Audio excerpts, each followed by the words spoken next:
Hi, everyone. Happy Monday evening. And so excited once again. I'm always excited, but excited to have maybe a girl as my guest today. Hi, maybe. Hey, Tsukuru, thank you for having me. Yeah, how are you? I'm fantastic. Busy day, got off work a little while ago, and Great. ready to interview with you.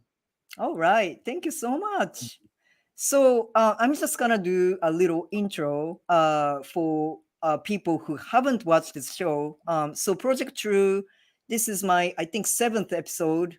It was inspired by my own experience of coming out as trans and starting my transition at age 50, and realizing that how hard it is for some transgender folks to find a workplace that's friendly to trans people, or um, continue on with their career, frankly, because what happened to me was actually kind of a weird, lucky in a weird way, because I lost my job of 21 years, and um, that actually opened up an opportunity for me to come out, because with my previous job I would never have been able to come out without risking losing my career. So Project True actually is a name of a group or a collective that I'm trying to start to support transgender, non-binary entrepreneurship and creators, promote their work. And so this show is a kind of companion piece to that effort. Um, yeah, so I call this show, for trans and non-binary folks to take up space and make our voices heard, because I feel like there is not enough representation of non-binary trans folks, and what we see on the mainstream media. I mean, granted, it's better to see some than not at all, but I feel like it's a kind of cookie cutter image of what trans man should look like, trans women should look like.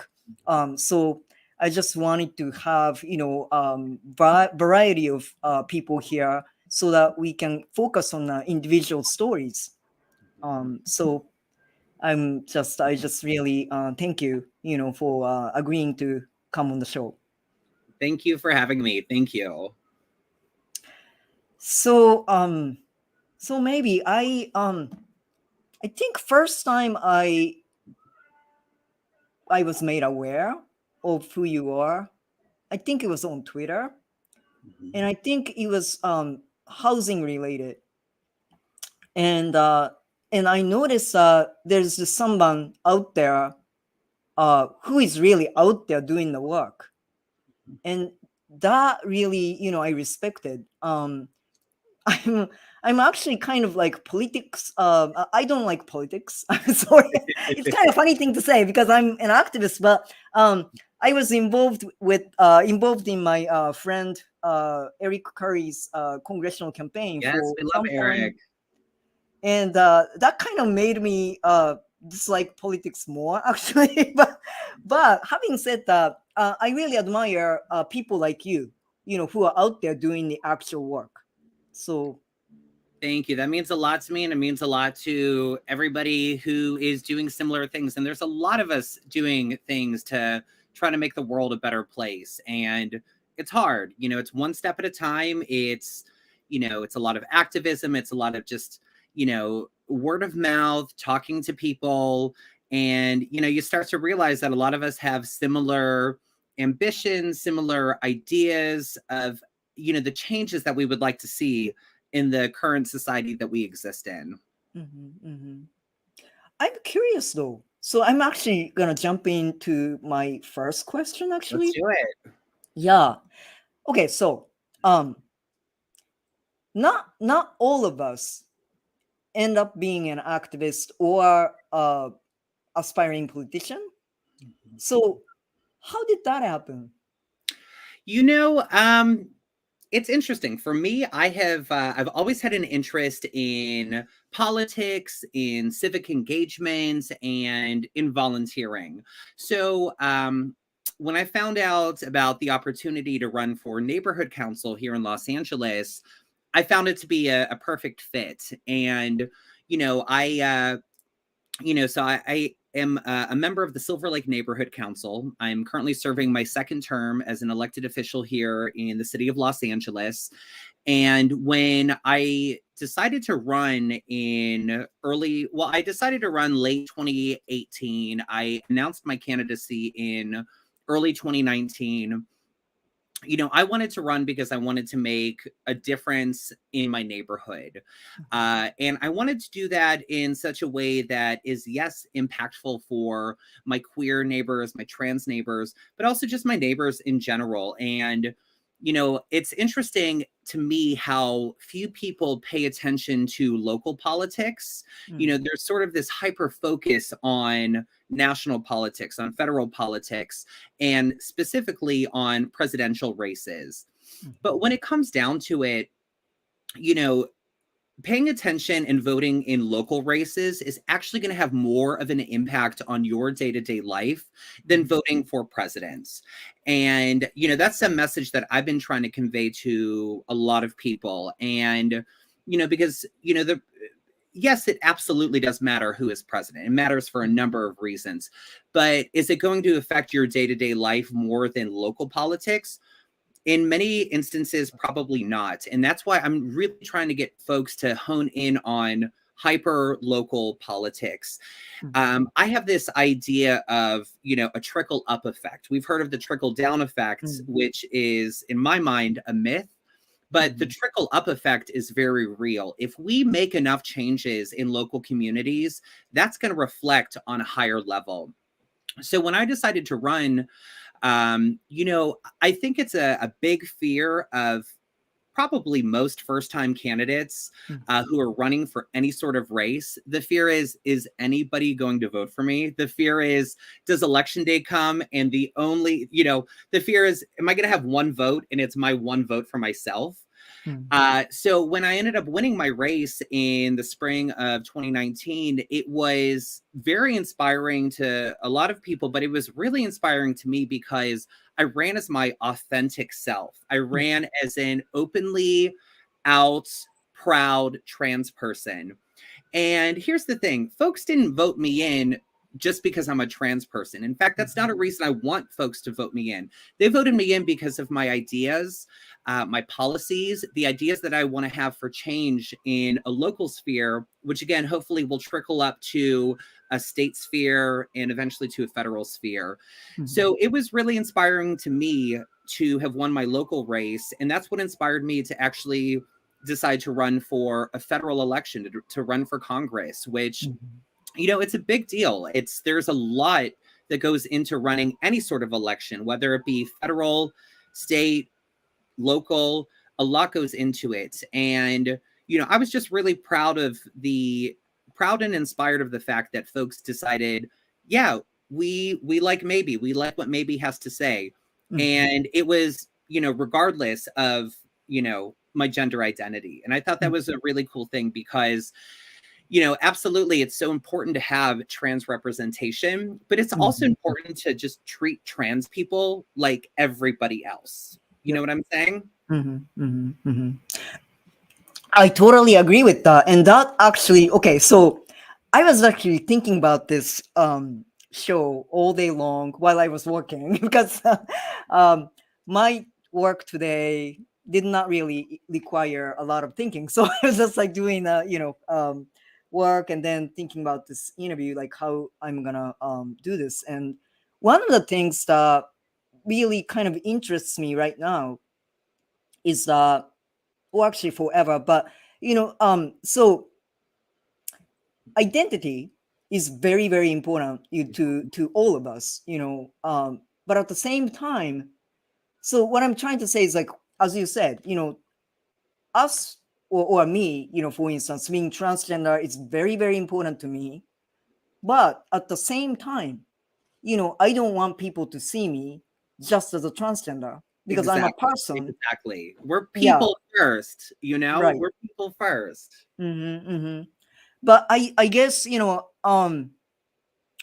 when you're a public figure though, this is like what kind of interests me, and kind of like I was curious, to and I actually did not know how to exactly form the question in such a way that's kind of you know easy for you to answer. But so when you're a public figure though, people try to sort of use labels, right? For better or for worse, so like people may jump onto the fact that you are a trans person, and you get pigeonholed, or you get put on a pedestal, um, but as a politician or as anyone, you want to be seen as a whole person, and also you want people to listen to your ideas, rather than like really the just the one part of who you are. So Exactly. but I think you have this very, very kind of like uncanny ability to relate to people. I mean, my observation, at the Well, and person you to know what person that is? level. Because, it's like you said, I'm a person before I'm a Mhm. trans person. I'm just a human being trying Mhm. to exist in the world that I was born into. I've recognized the injustices in this world, and I've decided I want to commit my time and abilities to Mhm. try to change those things for the better. And it's funny that you mentioned that, people will oftentimes, pigeonhole me as, oh, that's the drag queen running for office. That's the trans person running for office. And they accuse me of, being a part of identity politics. Mhm. Mhm. When the fact of the matter is, I've never made being queer, being trans, or even being a drag queen, the primary emphasis of any of my campaigns, whether it be my local campaign or my current campaign for U.S. Congress, for the U.S. House of Representatives. Mhm. And I think that's a big misunderstanding about why I'm running.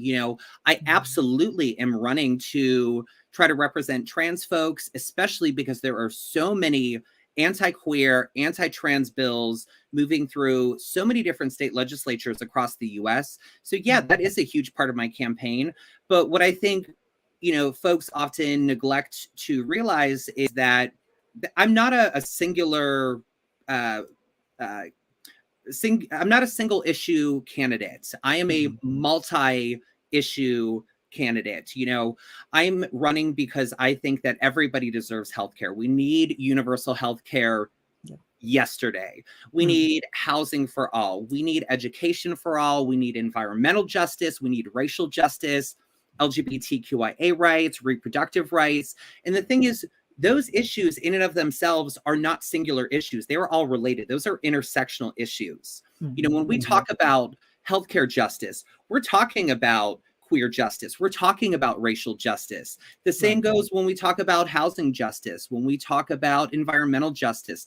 They are all related in some ways. Mhm. And the Mhm. world that I envision, at least the United States that I envision, is a place where everybody is guaranteed healthcare, housing, education, and an environmentally safe place to exist. Mhm. Mhm. Mhm. Yeah, totally. I can vote for that, and I will vote for that because I'm in your district. Luckily, Yes. yeah. But yeah, no, no, I agree with you. I totally agree with that, and I'm very, very passionate actually about multi-issue approach, because like I think it was Audre Lorde who said, there's no single issue life. I mean, lives. Yeah. That's what I think. That's what she said. There are only like multi-issue lives, but no single issue life. Everyone is involved in like so many issues in some ways, and our life, actually everyday life, consists of a lot of challenges that need to be supported by policies Mhm. that work for us. So yeah, I totally agree with that. So yeah, I mean, I come from talking about my activism, I do come from anti-war, anti-nuclear activism. Actually, that was like how I primarily started my activism. But now, I'm heavily involved healthcare justice. But in my mind, I mean, these three are not unrelated. They are actually very much connected. Very much. Yeah, because the source of the issue is actually at least like partially the three issues share the same root. Um, one is like money in the money, corporate money in the politics. So yeah, and you tweet a lot about that too. I noticed. I do. And I want people to recognize that because, here's the thing. When I'm tweeting about, or not just tweeting, but when I'm speaking about, when I'm tweeting about, in any ways communicating about healthcare justice, I'm doing that as a form of queer justice, as a form of racial justice, as a form of justice for all marginalized folks. There is a certain intersection of all, marginalized peoples. And I've always thought that if we all band together, we will be unstoppable. There is such power in people, and it's untapped power, and it's power that folks don't realize that they have. And I'm sure that you, me, anybody watching this has encountered somebody who has said, oh, I don't vote. It doesn't matter to me. My vote doesn't have any sort of influence. And you know what? On a very, very basic level, sure, perhaps one vote might not matter. But if every single person had that attitude, then it's absolutely not going to make a difference.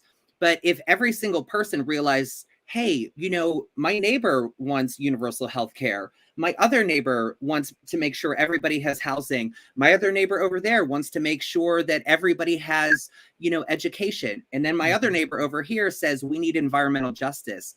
If we all banded together, we would be able to make these things happen because the government works for us. The government, as it stands, thinks that we work for them, but no, they work for us. And we have the ability to vote people in and out based off of our policies, based off of what we believe to be right and true.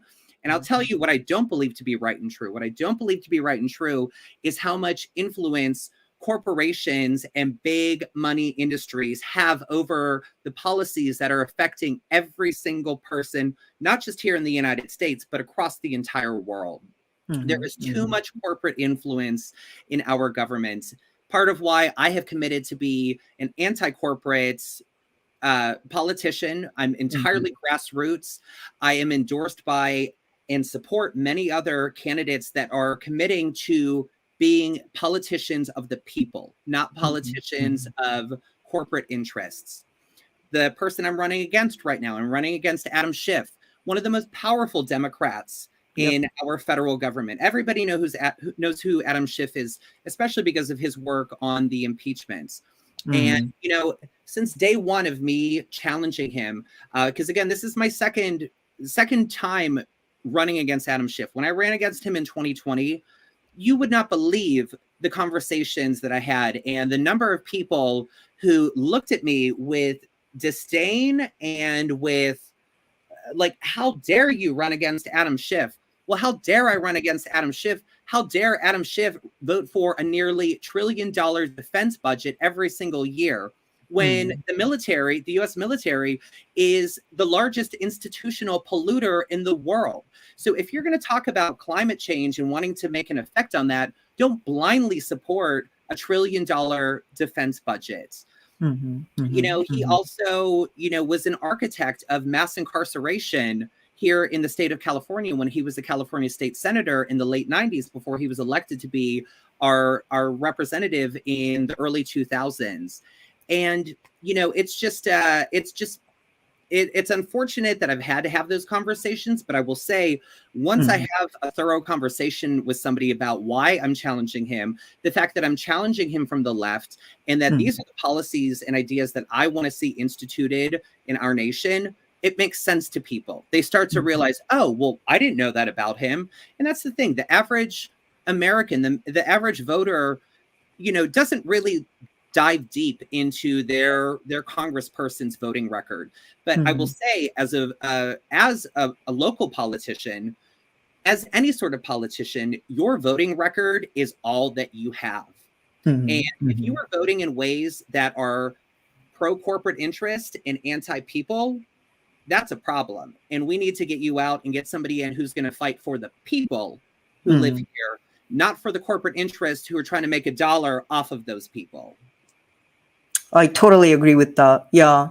I'm actually, one of the things that I'm trying to do in terms of healthcare justice. Well, we should do that with anything, military and everything. But especially in healthcare justice, it's that me with like a bunch of other people, we are trying to expose, state at the state level, California Assembly people, who take money, corporate money from healthcare related industries. Because I think people have to know like why things like CalCare did not pass. Exactly. Even though I'm still we have upset like a super majority, right? I mean, I'm still so pissed about that. me The too. fact that the vote didn't even make the floor here in I know. California.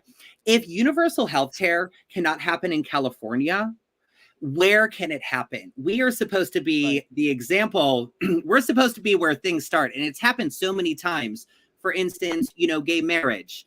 We first started seeing it in California. And at the time, it seemed so revolutionary, so controversial. But now it's, a federal thing. We're allowed to, be married on a federal level. And that's why I was really hoping that California would pass AB 1400, CalCare, and show the rest of the nation that, hey, we have universal health care here. And you know what? We can afford it. And you know what? Not only can we afford it, but we are healthier as a people. And exactly. And why it didn't pass, I don't quite know the answers. I'm not a part of the CA State Assembly, but the fact that it didn't even have a chance to hit the floor really said something about, the Democratic leadership that's in place. I also, if you will allow me, I'd love to mention, I am running as a Democrat in my district. But not necessarily by choice. My particular district, California District 30, which includes West Hollywood, Silver Lake, Echo Park, the Hollywood Hills, Burbank, Glendale, all the way north to Sunland, Tahunga. Our district is extremely progressive. It's extremely progressive. But when it comes down to it, the district itself votes anywhere between 72 to 78% Democratic. It only votes about 22 to 25% Republican. I wanted to run as an independent, but here's the fact of the matter is that I would not be able to win in this district if I ran as an independent. I had to run as a Democrat. So I've made my intentions known that I'm running as a leftist, independent, progressive, corporate-free, grassroots Democrat. Because unfortunately, as it stands, most of our society here in America votes either left or right. And to them, that means Democrat or Republican. I loathe the duopoly. I think it's awful. I think it needs to be abolished.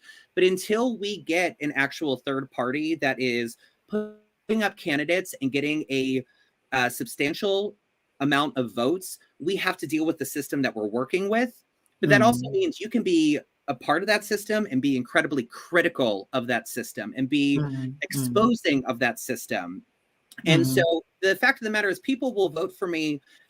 People will vote for me because I have a D in front of my name. And even though I have the same exact policy, had I run with as an independent, they might not vote for me because there are such loyal party lines. And I know for a fact that most Democrats, think that the Democratic Party is good. And in some ways it is when you compare it to the Republican Party. But also when you compare it to the Republican Party, you realize how similar they actually are in terms of corporate influence. And that's where we're at right now. Yeah, thank you. Because that was actually my next question. Okay. When that Nina Turner thing happened, that was when I finally decided to change my affiliation to no affiliation. So I was a registered Democrat up to that point, but I was like, well, I just had it. I just had this, I just can't really say, I just can't call myself Democrat anymore. I respect that. I really respect that.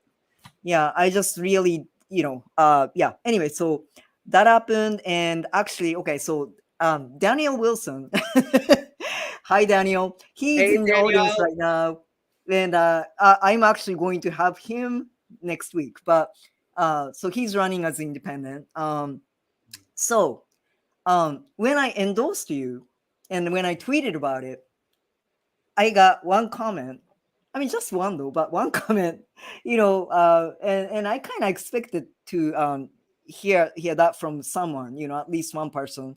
And this person said, "Well, look what happened to the AOC. Look what's happening to that squad. They all get corrupted. Once they make the office." So that's like on a lot of people's mind right Mhm. now. So yeah, so you are a Democrat, running as Democrat, and what do you say to that though? Like, you're Yeah. gonna get So corrupted. I totally get where you're going with this. I would like to, I call myself a dino, Democrat in name only, much like a rhino, Mm. a Republican in name only. And with Republicans, it's usually used as a pejorative term, but I'm proud of the fact that I'm Democrat in name only. Um, Let me use an example. So Mm. somebody who I am endorsing, who has endorsed me as well, you may have heard of her. Her name's Angelica Duenas. Mhm. She's running for Congress in the Valley here in Los Angeles. She's running in California District 30. This is her Mm. third election. Her first election, she ran under the Green Party. She ended up getting single digits in terms of votes when it came time for the primary election. Mm. She ran again. This was 2018, what I just mentioned. She ran again in 2020. Same exact platform. Only difference is that she changed her party affiliation to Democrat. Mm. She won her primary and she ended up losing the general election by about somewhere between 6 and 8%. Mhm. So the thing is that for the average voter, for somebody who's not necessarily paying attention to, the specifics, the semantics of everything, they vote along party lines. Mm. And I really took that into consideration. I wanted to run as an independent or possibly under the Green Party this time around. But Mm. I realized that if I did that, there would be no way for me to get into office. And I think what we need to be doing is we need to be voting in ideas and value systems and try Mm. to Mm. overlook party lines, especially as I mentioned, because of the fact that we are currently governed by party lines. And I hate it. Like Mm. I said, I loathe the duopoly. I initially was a member of the People's Party. They've been having a lot of issues. I've stepped away from that organization. But what I loved about it was that it was people powered. People Mhm. powered. Mhm. And, the ideas are to get universal health care, to get housing for all, education for all, etc. Mm. And if there's any hope at all of getting these ideas into place, we need to get people representing those ideas into office. And I Mm. absolutely understand the skepticism of voting for a Democrat. But what I will often say to folks is, I'm not AOC. I've Mm. been, I don't want to say I've been compared to AOC because I don't have I don't have the Right. following that AOC has. So I don't even think it's a fair comparison. But I think the comparison there is that AOC had a lot of these great ideas. And, when she got into office, has maybe not followed through on all of them. And all I can Mm. really say to that is, I'm not AOC. I am my Mm. own person with my own values, my own beliefs, my own ideas of what we need to do to change the world. Mm. And if we can't get people like me into office, then we're not going to be able to see those ideas come to fruition. I agree. Yeah. So my personal stance is I'm totally non-partisan at this point. Um, yeah, I vote on issues, so doesn't matter actually what what the candidate's party affiliation is.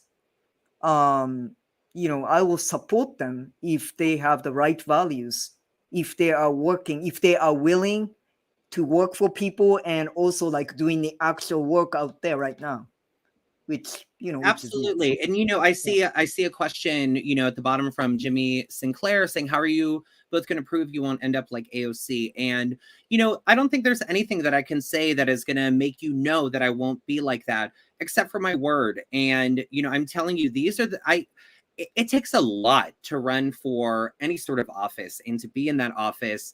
All I can say is that I'm running specifically because I want to see these policies put in place. I'm not running just to have a position of power or to be a member of Congress. I'm running because I want to enter the halls of the Capitol saying, this is what we need. I will not be afraid to withhold my vote for the Speaker of the House unless they say, hey, we're going to put Medicare for all on the floor.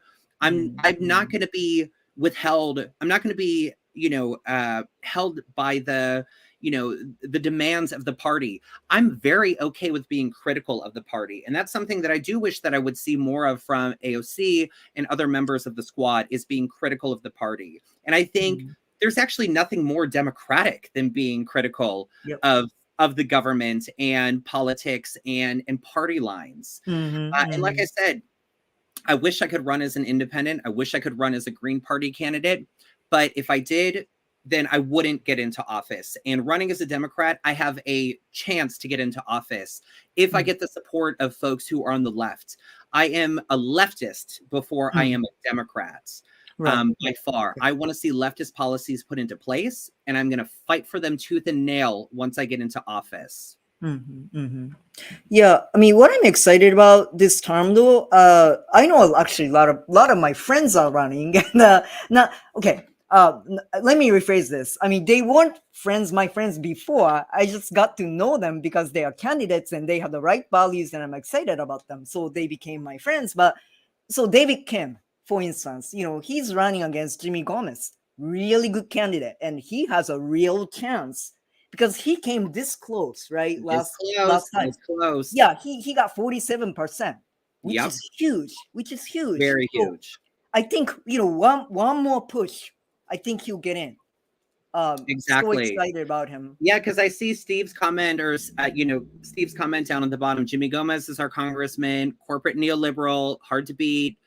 And I'm so excited that David Kim is running again. I didn't know if he was going to be. He announced a little bit later. I endorse David Kim. David Kim has endorsed me, and we are in this fight together. In fact, for folks that might not be familiar with some of the folks that are running in LA, we actually have a really amazing group of leftist candidates that are facing incumbents who are mostly Democrats. It's myself, it's David Kim, who's running against Jimmy Gomez. It is Angelica Duenas, who's running against Tony Cardenas. It is Shervin Azami, who's running against Brad Sherman. And then it is also Dr. Daniel Lee, who's the current mayor of Culver City, who is running in what is now an open race for Congress. And let me tell you, if you get the 5 of us in office, we are going to storm the halls, not in the way they did on January 6th, but we're going to storm the halls and demand these kinds of issues. We're going to demand that there's at least a discussion about Medicare for all, about a Green New Deal, about defunding the Pentagon. And, talking about that, that's one of my big things too, is I'm very much anti-war, and I'm running against a war hawk. And folks don't realize that Adam Schiff is a war hawk. They don't realize that he has voted every single year for the past 20 plus years for a nearly $1 trillion military budget. But that's not all. You take a look at who his donors are, and his donors are defense contractors and weapons manufacturers. When your campaign donors are Northrop Grumman, Boeing, Lockheed Martin, all of these weapons makers who are currently, their stocks are soaring because of what's happening in Ukraine. How can we trust that these politicians are going to be voting in favor of the people rather than their corporate donors who are continuing to fund their campaigns year in and year out? And again, like I said, it is hard to define. It's hard to say how we can prove that we're not going to be AOC unless you give us a chance. Right. And I will say, I guarantee you any one of the candidates that I just mentioned is going to do a better, more ethical job than any of the incumbents in office right now. I believe that. I'm really excited about, all of you guys.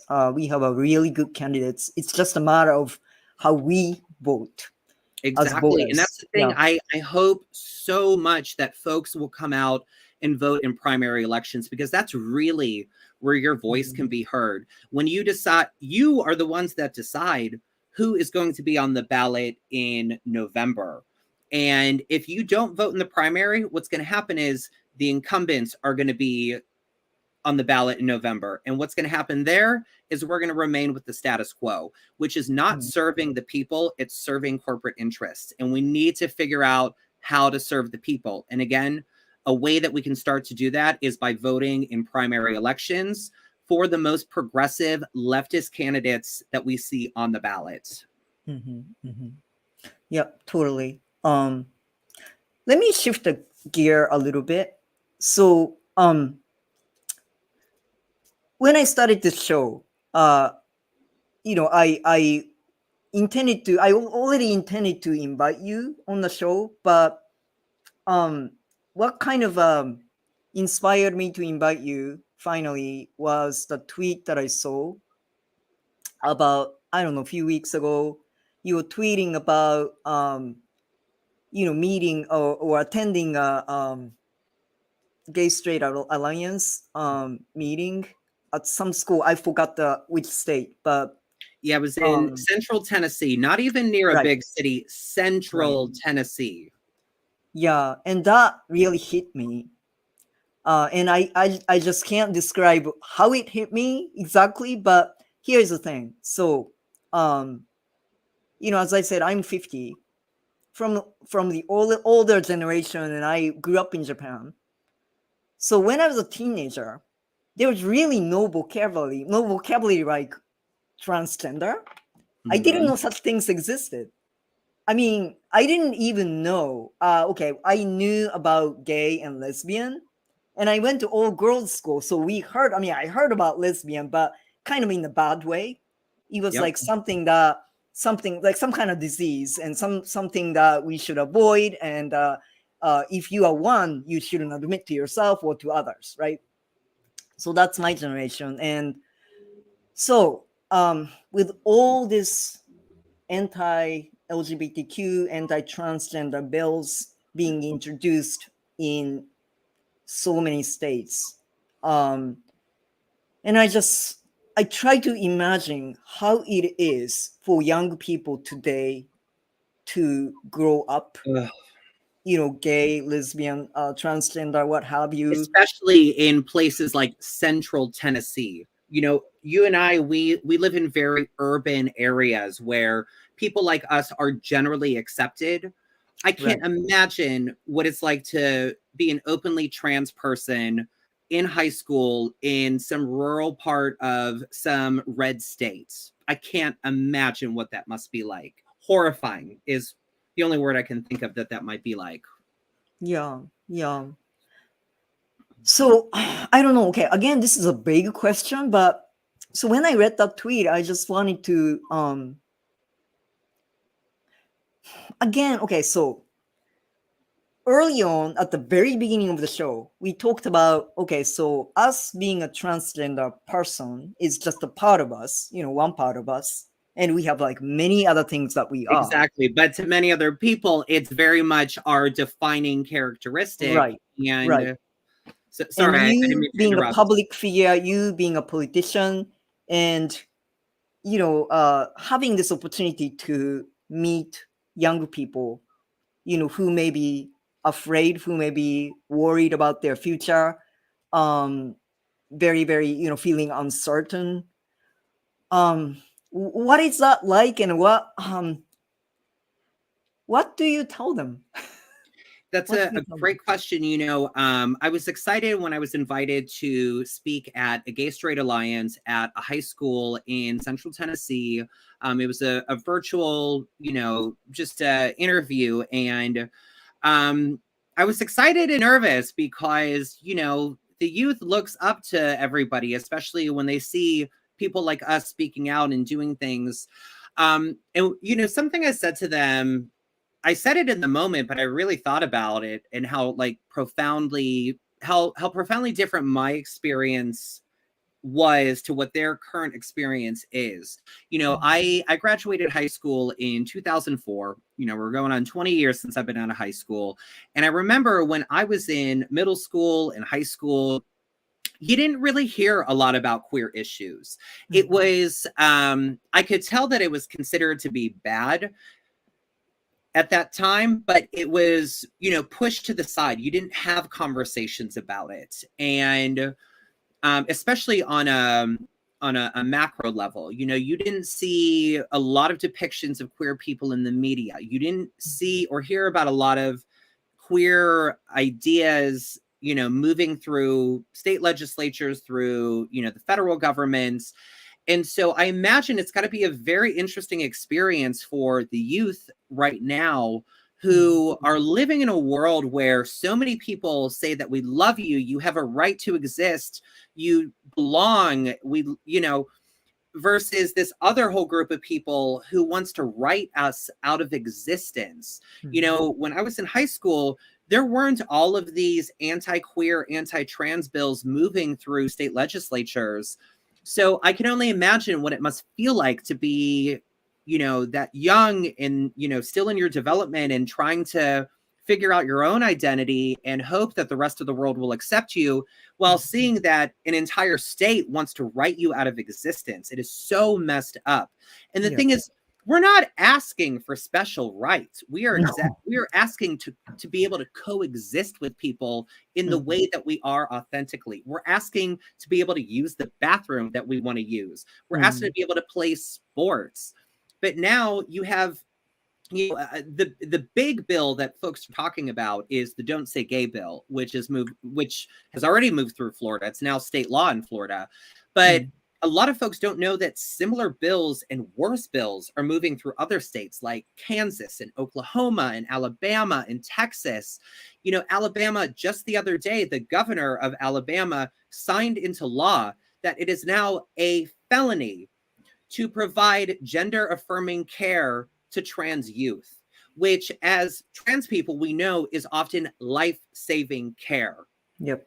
And, you know, part of the reason that LGBTQIA kids and people in general are bullied and why they tend to be more suicidal is because they exist in a world where so many people say that they are wrong because of who they are, that their identity is wrong. And you know what? You can't change your identity.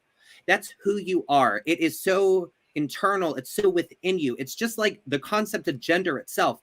It's not what's on the outside. It is your core. It is your being.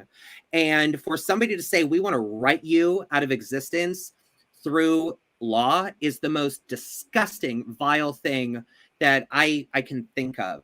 And that is why we need trans and non-binary and queer people in general to be holding these spaces and having these conversations. Because how can we expect that our government is going to represent us when there is nobody like us in our government? Right. There, in the history of the United States, has never been a trans representative out, at least in either the U.S. House of Representatives, the Senate, the presidency, obviously. And if I get elected, again, it's going to be historic. You know, I'm not doing this so that I can be the first. I'm doing this because somebody has to do it. And if it's not me, I hope that I'm paving a path and breaking a ceiling for some trans person to come in and do the job.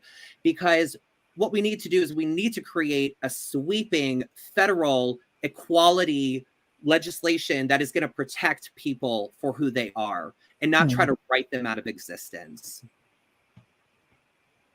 Yep, I hear that. Yeah, it's yeah, thank you.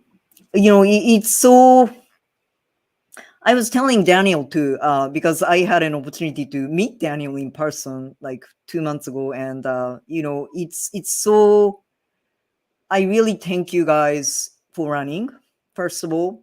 And again, you know, even though, okay, so just let me be let me be clear, okay?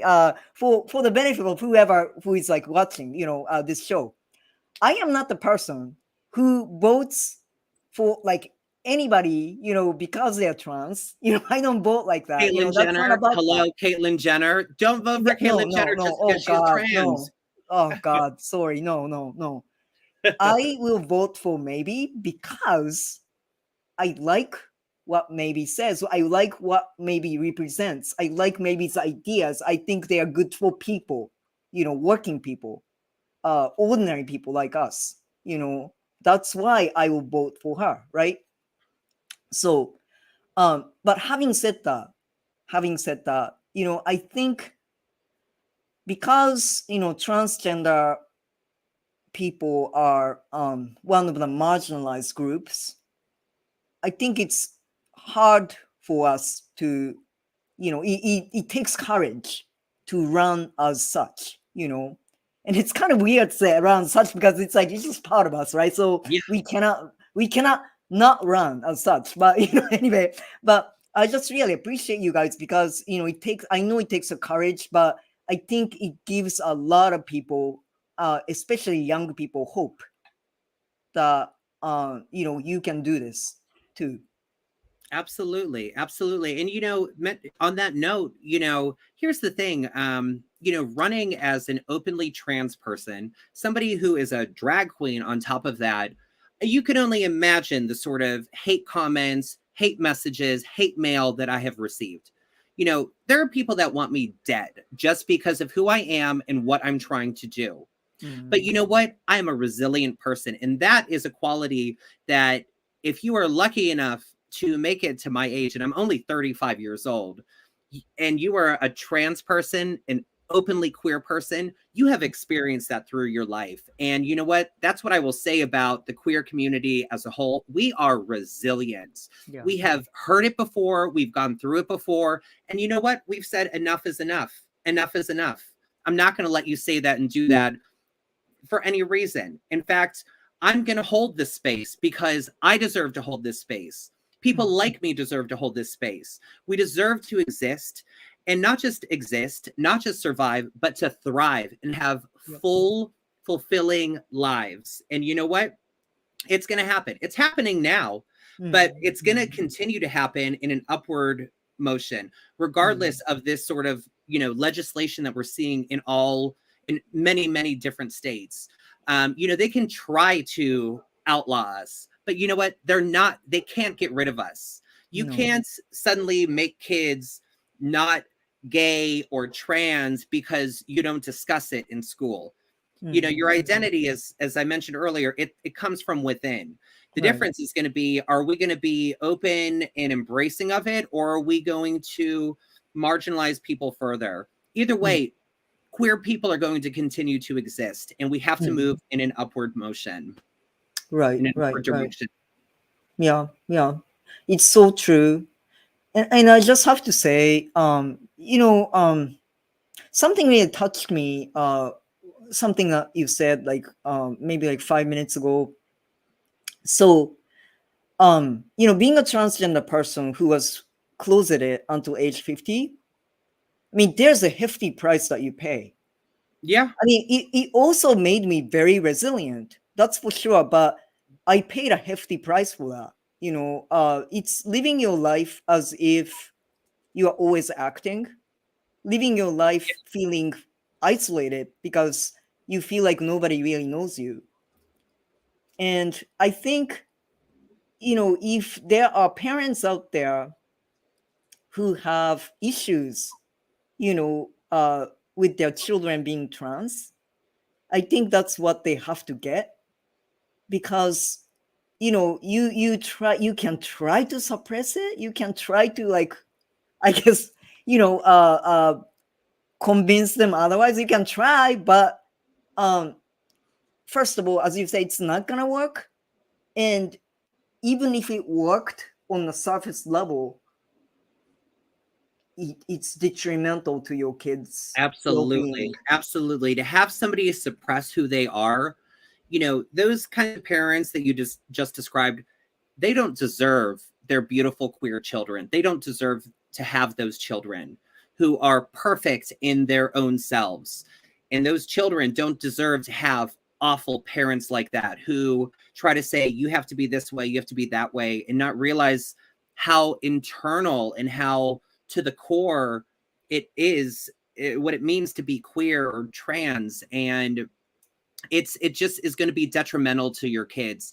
And the sad fact of the matter is, a big reason why a lot of queer youth are afraid to come out is because they're afraid of rejection from their friends and more specifically their family.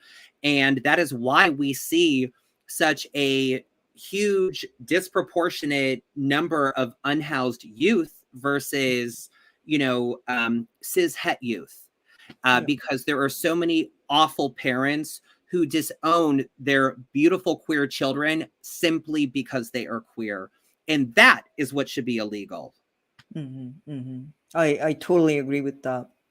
So I know Michelle DeVilliers, my hero in Washington State. Hi, Michelle is watching. And God, Michelle, I mean, Michelle is a master crafter, master crocheter.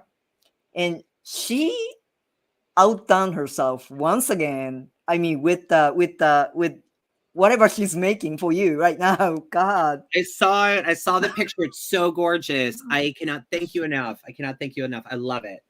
Yeah, I really actually wanted to invite Michelle on the show so that she can actually tell you exactly, in her words, like why she was motivated to do this. But so I can't obviously speak for Michelle, but I'm just kind of guessing. And because, okay, so Michelle, first of all, she is a healthcare justice warrior, like you. And Like so all of I us think she here. wanted to honor you with that. And also, she is a parent of trans person, transgender. She has a transgender son, so I think it means a lot to her that what you're doing and what you represent. I love that so much. It makes me emotional because I know that I'm not doing this for myself. I know that I'm not just doing it for you, Tsukuru. There are so many people out there who are not just trans people,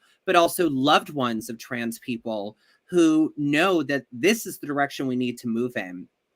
And one other thing I didn't mention earlier that has been irking me the past few weeks with all of this public discussion of anti-trans, anti-queer bills, specifically the Don't Say Gay bill, is that the proponents of that bill are falsely accusing supporters of queer and trans people as being groomers.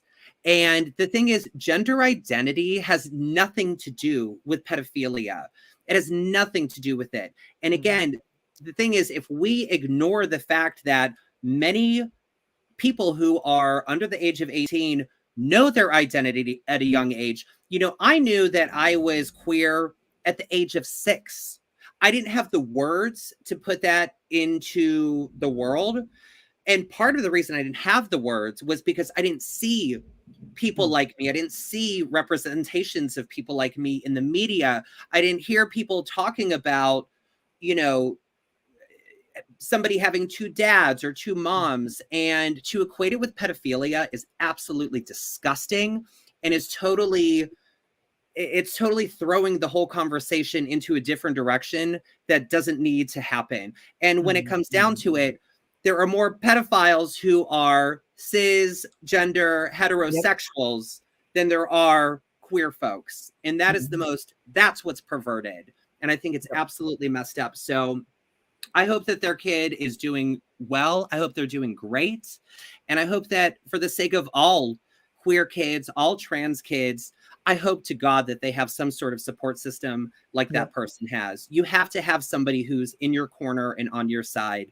And if you don't have it as a friend or a family member, I hope to God we start to see people in office who are standing up for trans kids and, to promote the hashtag, protect trans kids, trans kids. Yeah. It can save lives. Yeah, totally. Truly. So maybe we are coming up to like we have like 4 minutes left, and I would like to give you an opportunity to talk about call to action piece that you chose for this Yeah. segment. Thank you. So I thought about what sort of call to action I wanted to put out there. I think I already kind of put part of call to action out there is vote in the primary elections and vote folks who are progressive. But the other call to action that I want to put out there that I think is even more important is to get involved in mutual aid organizations. Mutual aid is a way to provide direct aid to the people who are in most need of it. A lot of folks will donate to charities and nonprofits, but a lot of those organizations have overhead costs. So a lot of your dollars are getting sent to people's salaries and upkeep for organizations. If you donate to a mutual aid organization, that money is directly going, and it could be money, it could be services, it could be food, water, that goes directly to the people who are most in need. One of the things that I do here in Silver Lake is I'm involved with I helped to start up our Silver Lake Community Fridge. There's a project in Los Angeles known as the Los Angeles Community Fridges. And essentially, many of our neighborhoods have a community fridge that is set up in front of a business, and volunteers, folks in the neighborhood, will continually fill up the fridge with food, with water, with PPE, with hygiene products, with tampons, everything like that. And folks will use that. And I encourage anybody to try to get involved in mutual aid projects, but consider trying to figure out how you can get a community fridge in your neighborhood, in your town, in your city, because there are people, I guarantee you, there are people in your community who are food insecure, water insecure, and could absolutely benefit from that.